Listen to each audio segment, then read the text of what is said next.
Good morning, students. Today we will do the keyword and some exercises of chapter 5th, separation of substances. First keyword is churning. Churning मैंने आपको बताया मथना.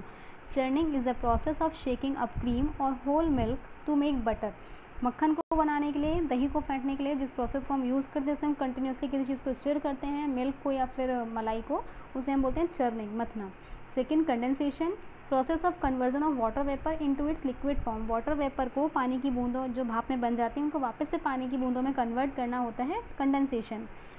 Third is decantation. Decantation मैंने आपको बताया sedimentation के बाद का process है. Removal of water above settled mud, यानी मिट्टी के ऊपर जमा जो वाटर होता है, पानी होता है, उसको धीरे से किसी दूसरे बर्तन में पलटना होता है डिकेंटेशन.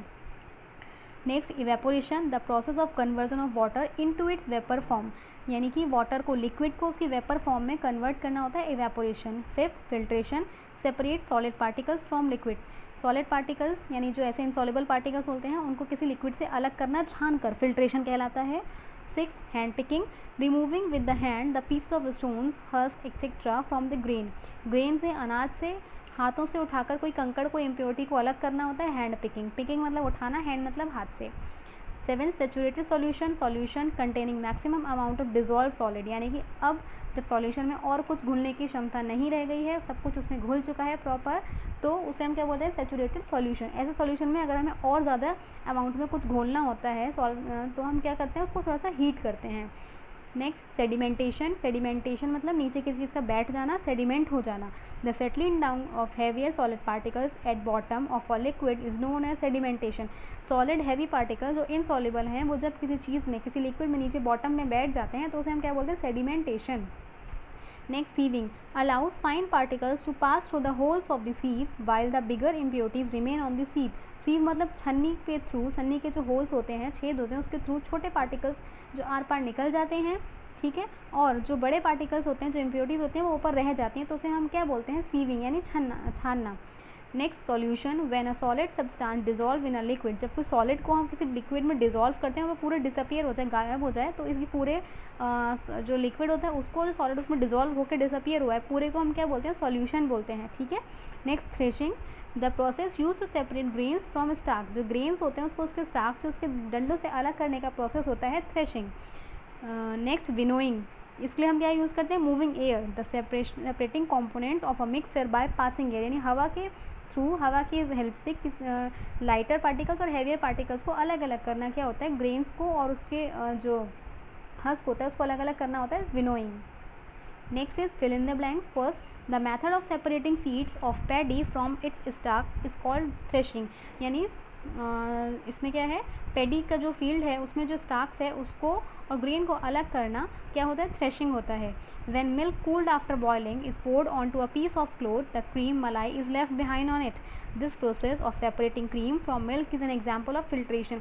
जब दूध को हम गर्म करते हैं, बॉईल करते हैं, उसकी जो मलाई आती है, उस मलाई को जब हम दूध को छानते हैं तो मलाई कपड़े पे रह जाती है, या फिर जो छन्नी होती है उस पर रह जाती है, जब मिल्क होता है वो अलग हो जाता है, तो इस प्रोसेस को हम बोलते हैं फिल्ट्रेशन, क्योंकि हमने फिल्टर पेपर यूज़ किया, कोई फिल्टरिंग के लिए कोई मीडियम यूज़ किया, ठीक है.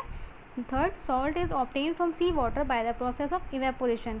इवेपोरेशन मैंने आपको बताया था, वाटर उड़ जाता है और सिर्फ क्या बचती है उसकी, वाटर वेपर भी बन जाती है, और सिर्फ जो नीचे सेडिमेंट बचता है, जो थोड़ा सा रेसिड्यू बचता है, उसे हम बोलते हैं वो हमारा सॉल्ट होता है, अगर हम सी वाटर से अलग कर रहे हैं इस मेथड से. तो fourth, impurity settled at the bottom when muddy water was kept overnight in a bucket.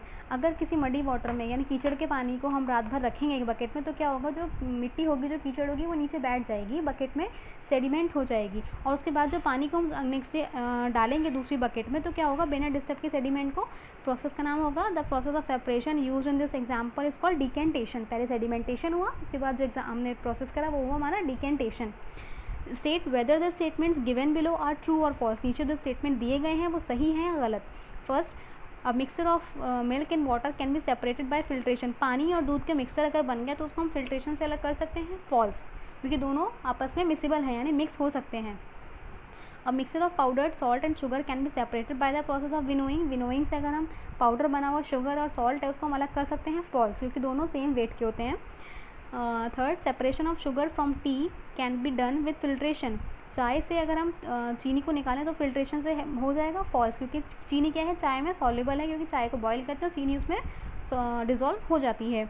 Next, grain and husk can be separated with the process of decantation. Grain और यानी जो अनाज है उसको, और जो उसके बाहर का छिलका है, हस्क है, उसको सेपरेट कर सकते हैं हम डिकेंटेशन से फॉल्स, क्योंकि दोनों क्या हैं, डिकेंटेशन हम मोस्टली कहते हैं सॉलिड और लिक्विड के लिए। ठीक है, लास्ट है आपका draw and colour the diagram. मैं आपको एक डायग्राम दिखा रही हूँ, आपको उसको ड्रॉ करना है। ये डायग्राम है आपका फिल्ट्रेशन यूजिंग फिल्टर पेपर। इसमें देखिए फिल्टर पेपर लगा हुआ है एक कोन में, और उसके नीचे जो आपका फिल्ट्रेट आ रहा है वो बिल्कुल प्योर फॉर्म में आ रहा है। इधर से आप साइड से वाटर को उसमें पोर कर रहे हो, तो फिल्ट्रेशन यूजिंग फिल्टर पेपर। इस डायग्राम को एज इट इज़ बनाइए और उसमें कलर करिए। उसके बाद अपना सारा वर्क प्रॉपर हर पेज पे नेम के साथ चेक करने के लिए भेजिए। Thank you.